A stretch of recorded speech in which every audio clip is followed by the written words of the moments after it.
NFL Week 3 picks. Welcome into Got It Covered. Giovanni Heater alongside Raza Umarani. And let's get right into it and talk about the only team in the National Football League worth talking about. The Buffalo Bills, Thursday night football. They play host to the Miami Dolphins in Orchard Park. Nice little AFC East rivalry matchup here. And the Bills are favored by 11.5 points. I'll get it out of the way. Give me the Buffalo Bills to cover in this thing. It just feels like they're a well-oiled machine at this point. You saw what they did to a Jets team that scored a ton of points in week 1 against the Pittsburgh Steelers. Buffalo scores 30 on them without Josh Allen accounting for a touchdown. And the Dolphins look like they are crashing and burning faster than the University of Florida Gators football program. So give me the Bills to cover the 11.5. Raza? I've heard a lot of chatter about this potentially being Mike McDaniel's last game as the head coach of the Dolphins. I would not be surprised if that happens, right? If they come out here and they get shellacked by the Bills like we're all expecting them to, there's a real chance that on Friday morning the key card doesn't work. So I think that Buffalo wins. I think that they win big, but I don't think they come out of the gates and it's like 21-0 at the end of the first quarter. Sure.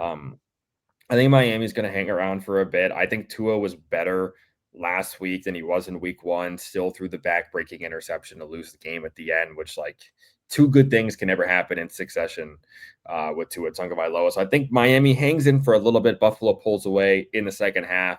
Probably like Buffalo to cover, but it's a line I don't really want to trifle with, but I do think Buffalo wins and wins big. I will say, I'd advise against using Buffalo as your survivor team this week to the audience because they have a lot of gimmies on the schedule. All right. Okay. You could go in another direction here. Try and save the Bills for later. But I understand needing to survive in advance. There you go. We go to the 1 o'clock window on Sunday. Packers at Browns. The Packers look like probably the best team in the NFC. The Browns are 0-2 to start. Kept things close with the Bengals. Last week, not so much. Green Bay favored by 7.5. Who do you like? I like Green Bay. I like Green Bay by a pretty sizable margin. The only reason why this game will be worth watching for me, and I know for a lot of other ball knowers out there, is it's probably the first week we're going to have Quinshon Judkins in our fantasy lineups. He looked good for a kid who hasn't practiced at all. 10 carries, 61 yards last week. He looked shifty, elusive, fresh. There's a reason why people like me drafted him before he signed his contract without knowing whether or not he was actually going to play. Remember, they said he might go back to college. That's right. So I'll be looking out for Quinshon in this game. I'll be starting him in my flex. Hopefully he gets me like 15 to 20, which is more points than the Browns will score against this Packers defense. I think Green Bay wins massive. Also, the Browns are wearing their new alternates in this game. 2 thumbs down. They're so bad. I'll take the Packers as well with flying colors for sure. All right, we got Colts at Titans in the 1 o'clock window. Indy is 4.5 point favorites.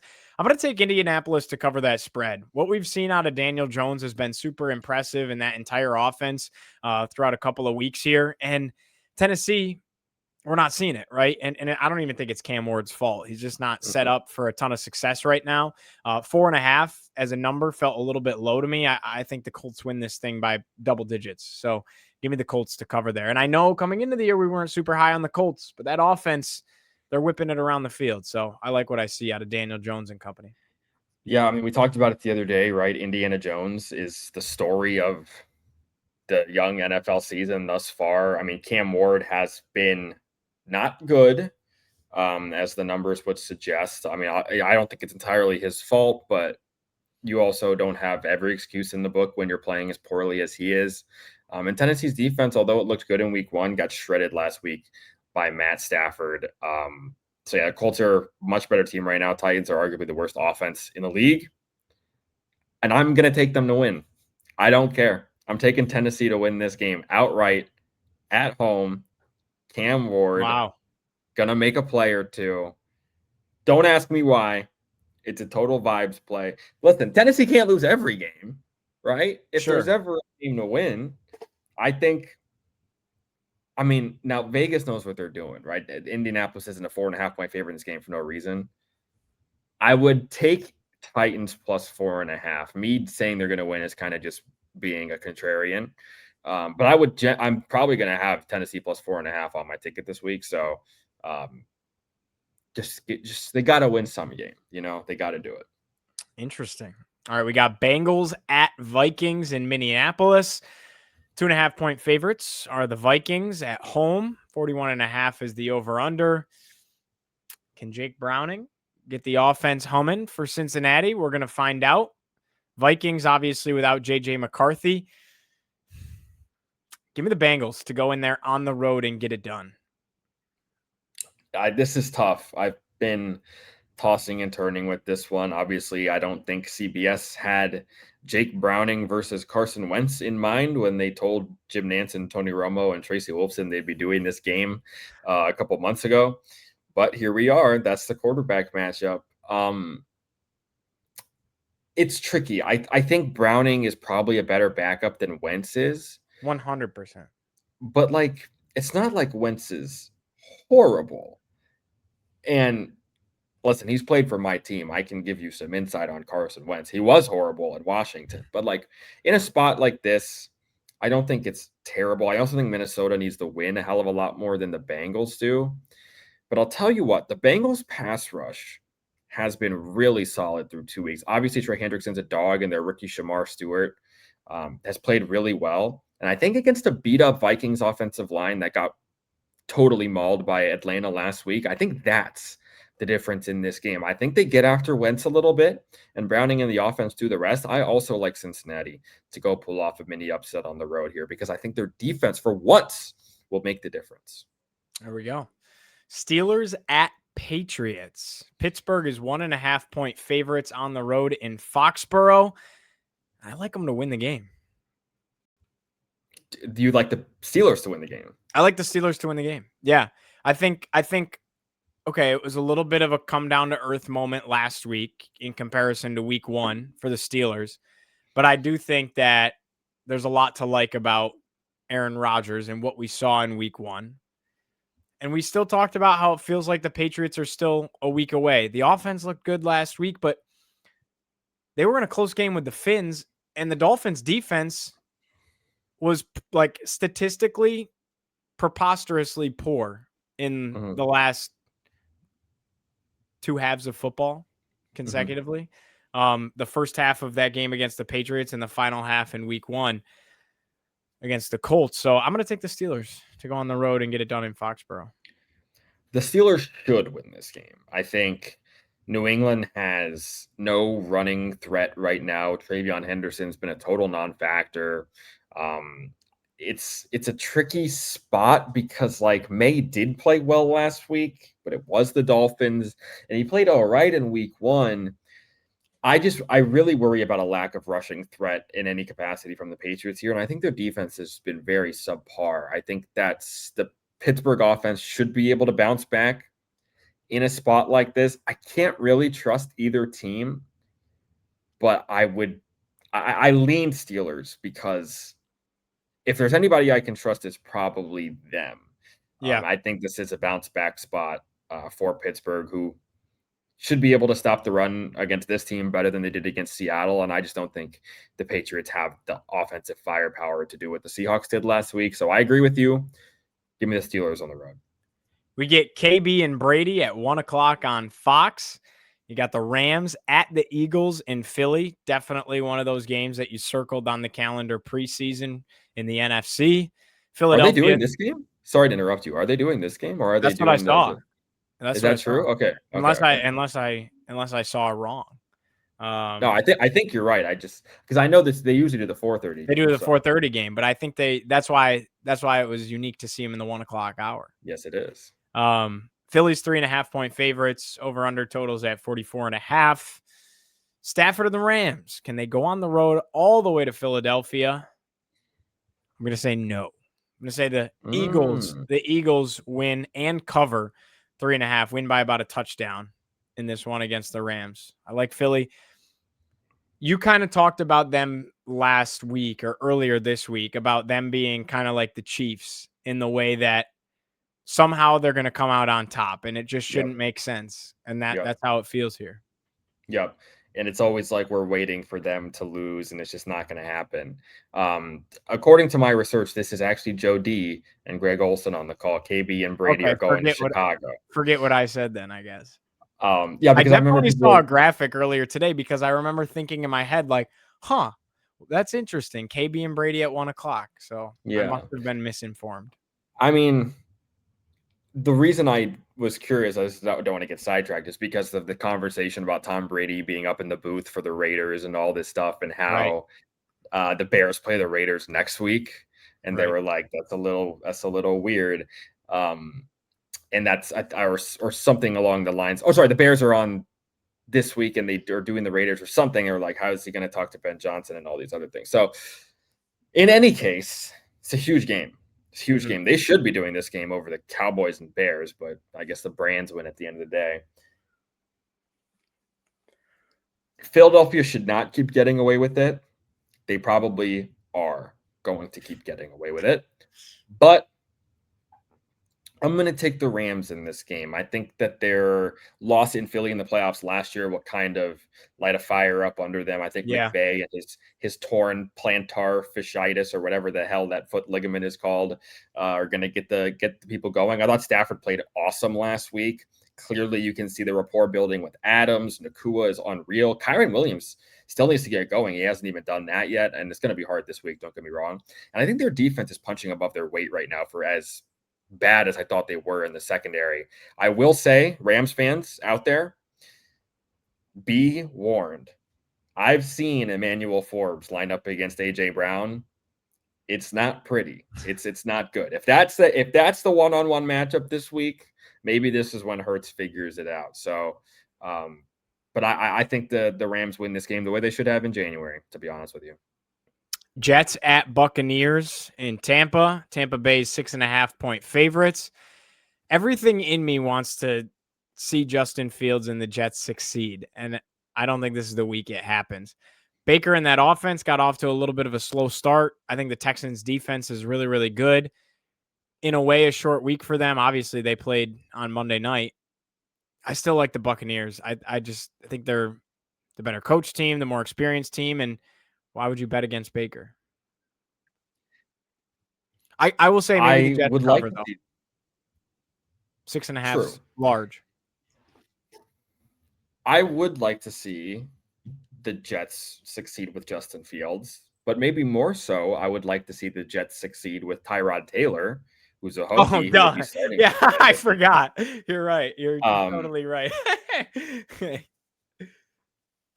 But I don't think it's going to happen. I forgot Tampa about that. Bay is, yeah, it's no problem.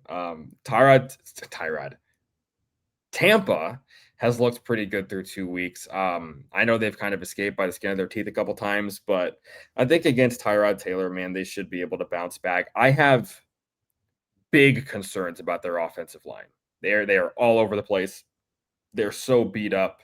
They're going to be without 2 or 3 starters this week. But that Jets front doesn't keep me up at night. I still think the Buccaneers should win this game, should win it comfortably. I'd probably take them to cover. I'm considering taking them in Survivor, but it's kind of spooking me a little bit with how many injuries they have up front. But you're right, man. Tampa's too good, and Baker's a dog. Raiders at Commanders in Landover. Washington's 3.5-point favorites. What you got about your boys? Probably no Jaden Daniels, if I had to guess. This is a situation where he won't practice until Friday at the earliest. He's not even out on the practice field. They say he's throwing on the side. They're saying Mariota's preparing to start physically, but Jaden's preparing to start mentally. It's similar to a situation we saw last year where he hurt his ribs leading up to the Bears game, and he didn't practice that week. Mariota took all the first team reps and talked to the media and all these things, but then Jaden played in the game, and we know what happened at the end of that game against the Bears. So I think a rib is different than a knee. There's a lot of ways this could go, but I would say like 75-25 Mariota starts. But in any case, I think Washington wins. I think Mariota's a more than capable starter. I'm really turned off by what I saw out of Vegas last week on Monday Night Football. I think Geno is going to put the ball in harm's way a little bit. If the secondary can play more like their week 1 selves and not their week 2 selves, that would be great. And if they can get a push up front, try and stop Ashton Genty. This could be the Genty breakout game, right? But Washington's run defense has actually been a strength so far this year, particularly in week 1. So I think that they back at home, huge rest advantage. And regardless of who starts at quarterback, I think they will get better quarterback play. Like I would take an injured Jaden over Geno, and I'd probably take Mariota right now just to be the game manager that he is. He was really good in relief of Jaden last year. So I think this is a game where Washington gets right. I hope, because if you're looking at 1 and 2 with the schedule they have upcoming, it's going to get spooky. So hopefully Washington wins, and I think Washington covers as well. I'll take Washington as well at home. Falcons at Panthers, Atlanta, 5.5-point favorites. I think they cover swimmingly. I've been really encouraged by what I've seen out of Atlanta so far. Excited to see Penix continue to develop and really take the reins there. You also feel really good about that team. If Penix goes out of a game, they probably have the best backup quarterback in the NFL, in my opinion. Yeah. With Kirk Cousins, and they should for what they're paying him to be there and be the backup quarterback. But it's been the Falcons defense that has been staggering. So I'm going to take Atlanta to go into Bank of America Stadium and win pretty handily. I like them to cover the 5.5. I think Bryce Young is going to get killed in this game, man. I mean, Atlanta's pass rush has been ferocious. They're all over the place on defense. Raheem Morris is in his bag right now. And with the way they're getting after the passer against better, like, okay, they've played 2 beat up offensive lines, the Falcons have. So we should not lose that in the sauce. But the healthiest Panthers offensive line is still like 5 Walmart employees. So I think that Atlanta still gets after Bryce Young here. I think this is like a 5-6 game, a sack game waiting to happen. And we know that Carolina's just not good enough on either side of the ball. Their defense has been awful. I think Falcons win this game pretty comfortably, to be honest with you. As comfortable as I could pick a road divisional favorite to win a game is this one. Texans at Jaguars. I can't believe it, but Jacksonville's 1.5-point favorites. CJ Stroud in the offense for Houston, just not scoring points as of late. I think this is the game it clicks for them. I think they can kind of exploit Jacksonville's shortcomings on defense. I think this is the game that the offense gets humming a little bit. Unfortunately, the Texans' offensive line is terrible, and CJ does not have time to throw the ball, but I think they're too talented for it not to click at some point. And I don't see a world in which a team that I picked to go to the playoffs starts 0-3, and the Texans are 0-2 right now. So as we fact checked earlier, only 6 teams have ever started 0-3 and gone to the playoffs. So how can I possibly pick them to go to the playoffs and start 0-3? Give me the Texans. Remember how I said the Panthers had 5 Walmart employees on their offensive line? The Texans have like 5 65-year-old store managers. Hey, my dad works for Walmart. Oh. And I would trust him to protect my blind side with my life. Because he's an absolute stud. 5 unnamed department store employees. And that keeps me up at night a little bit because my boy CJ needs his protection. But I agree with you. This feels like a spot where Houston figures it out. I think you hit the nail on the head.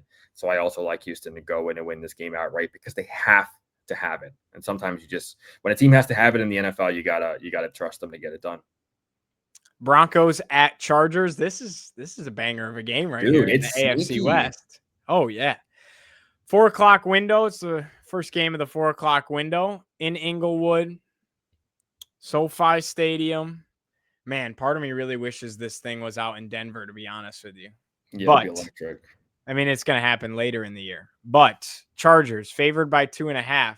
Broncos staring 1-2 in the face if they can't come away with a win here. I've been so encouraged with what I've seen out of the Chargers. Like, Herbert's playing the best ball of his career. He actually looks like maybe the best quarterback in the NFL through a couple of weeks. Give me the Broncos to go get it done on the road, because I don't think the Broncos start 1-2. And we also we haven't seen them fully put it together. And I think it's a matter of time, right? Coming into the year preseason, we talked about them being maybe the best defense in football. think things are going to continue to click a little bit for Bo Nix, Sean Payton. Give me the Broncos to really make that division interesting by going to LA and taking down the Chargers at SoFi. So I really, really, I promise you, like I'm not messing around here. I really want to pick the Broncos because this feels like I'm with you, right? This feels like a game that they figure it out, they bounce back. But and also on top of that, by the way, LA cannot run the ball to save their lives. Omarion Hampton, what did I tell you guys in the preseason? He's a little slower than he might have looked in college, right? He's a total non-factor. Their run game is awful. They have one of the worst run games in the entire NFL. But you said it, man. One number 10 is playing lights out, and that's Justin Herbert. The other number 10's arguably been like one of the worst quarterbacks in the NFL through 2 weeks. I think he had a great game last week, but the stuff he got away with last week might not fly in this game. I just trust the Chargers right now a little bit more. It's taken everything in me to pick them because I trust Denver's defense a little bit more, even though they've been susceptible to Daniel Jones. So I wish I could be with you, but I'm gonna just I'm chickening out. I'm sorry. Okay, that's all right. Sorry. I feel bad. No, I feel bad because I just think I trust their coach and their quarterback more. That's why. Valid. We could keep this one really quick. Saints at Seahawks in Seattle. I'm gonna go Seahawks at home. They're favored by 7.5, and honestly, I don't even know if they cover that, but I'll take the Seahawks. Hey, Scott Hansen, I know you're listening. Big fan of the program. Don't even show this one. Don't even flip to it. We do not care. Tell me when Jackson Smith-Njigba catches the ball and gives me fantasy points. Other than that, keep it on the other games. Seahawks win with both eyes closed and both hands tied behind their backs. Now, granted, I will say really quickly, Spencer Rattler, not nearly as bad as we think he is. He's been pretty solid. He's been a pretty middle-of-the-pack quarterback through 2 weeks, which is way better than we could have asked for. There you go. But Seattle, Sam Darnold has been sneaky really good so far this year. So give me the Seahawks. Cowboys at Bears in Chicago. Dallas 1.5-point favorites. This is an exciting game. Do the Bears start 0-3? I said the Bears were starting 0-6. So I'm taking Dallas to win this game. Dallas last week looked awesome. Yeah. And they showed a lot of fight against the Eagles too. This Dallas offense is great. They have probably the best 1-2 punch at running back. They've been the best 1-2 punch. I can't say in the entire NFC because like a lot of teams' one is going to be better than anyone's one when you have Saquon Barkley on your team. Yeah. But you get my point, and their 1-2 punch at running back is awesome. They got people to throw the ball to, especially when CeeDee Lamb is actually catching it. That'd be nice. I worry about the Cowboys defense, but not against the Bears. Mm-hmm. But that's the thing. Give me So, Dallas. in my opinion, Gio, that's the story is if Caleb and the Bears offense don't make it work now, this is truly a now or never situation. I said it earlier this week. I'll say it again. I think if Chicago loses this game and Caleb looks like Dookie again, it's his last game as the starter for the time being. I think they go to Bajan, either that or they have a week 5 bye, so they could wait a couple weeks and go to Bajan after the bye. Their first game out of the bye, by the way, is Monday Night Football at Washington. I'll be there. So that'll be an interesting one to see if it's Caleb or Bajan facing off against Jaden again. But Dallas has shown me infinitely more to like, even though I really worry about their defense. Do I really think that Caleb Williams and Ben Johnson are going to do anything of note in this game? No, but this is the opportunity for them to show it. This is a now or never spot for the Bears. And I said it before, right? When a team has to have it in the NFL, it's easy to lean that way, but nobody can trust Chicago right now. I think Dallas is actually going to mow through this Bears defense, man. I think there's going to be some points scored in this game, but I think Dallas wins I would take them -1.5. I would take them on the money line. I might tease them up to like 6.5. Dallas -6.5 and just make away like a bandit up with crazy plus money. I'm not gonna lie. There you go. One more in the 4:30 window. Cardinals at Niners. Interesting one. Two 2-0 teams right here. San Francisco favored by 2.5 at home. This is a tough one because I haven't been completely thrilled with either team. Also, Purdy's hurt. Give me the Cardinals to go in there and win. Kyler making some magic happen. So both these teams are 2-0. They've also both played the Saints. Yes, true. So that's the difference, right? The Niners' other win came at Seattle. Impressive. The Cardinals' other win came last week at home against the Panthers. Yeah. So like I trust San Francisco a lot more, regardless of if it's Mac, if it's Purdy. I think you or I could play quarterback for them and make it work with Kyle Shanahan. McCaffrey's been playing well. Jawan Jennings, now that he's back, has been playing well. So I trust. I hear Vern Lundquist. Anytime I hear the name Jawan Jennings, I hear Vern Lundquist in my ears. Me too. Jawan Jennings. And Ricky P. Sticky Ricky's had a pretty nice season thus far as well. So I just trust San Francisco a lot more, especially at home. Kyler hates Marvin Harrison Jr. and also hates dogs, apparently. So weird week in Arizona. Give me San Francisco. I didn't get what you were saying until I put 2 and 2 together. That was why he was flicked up with a Michael Vick jersey and a pit bull. I do not know. That did not make much logical sense. The kid's just unreal. But I digress. We appreciate the Virginia Tech jersey though. He could have worn a I guess he couldn't wear a Falcons jersey. That'd be that'd be against status quo. Yeah. This, in my opinion, the most fascinating game of the entire week. Chiefs at Giants, Sunday Night Football. Chiefs are 0-2. So are the Giants. We mentioned it earlier in the program. Only 6 NFL teams have gone from 0-3 to the postseason. The Giants looked really good last week against Dallas. Russ had a career game, throws for over 400 yards, was nearly flawless until he throws the overtime interception. That fourth quarter, I went and rewatched it on the treadmill at the gym today. It was literally preposterous. What a game. Doesn't it just feel like